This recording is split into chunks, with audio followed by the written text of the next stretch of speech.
Hi everyone, this is Chris from Mr. IoT, and this is the first ever unboxing video in my life that I wanted to do, except this thing is so cool, I could not keep it in the box. So this is an FBR-100 from Silex Technologies. What this device essentially is a protocol gateway for your CNC machines. On the north side, you're either going to get Modbus TCP, OPC UA, or MT Connect. On the south side, you're going to be able to connect various different makes of CNCs, as well as generic sensors, discrete sensors, and really any type of CNC device that's able to output its data via the dprint command.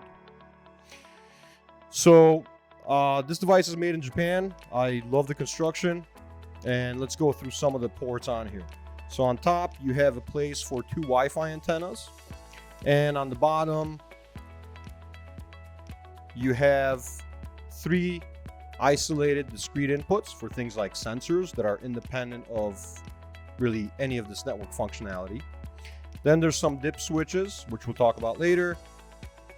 Two RJ45 network ports that can either act as if they were just a single IP address as a switch, kind of a managed switch, or you can set them up to where one of the network ports is connected to your factory and the other network port is connected to your business network.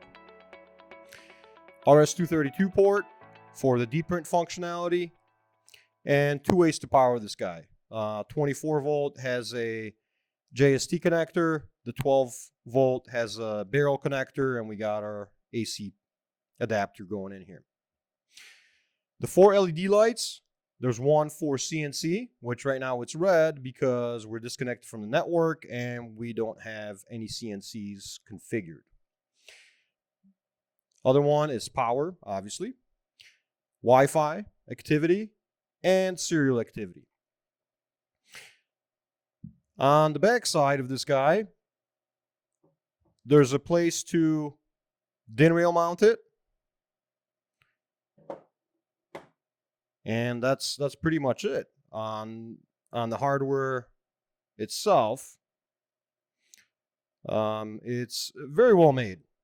Everything lines up properly, and as you'll see in the software, the actual firmware itself is very, very sleek.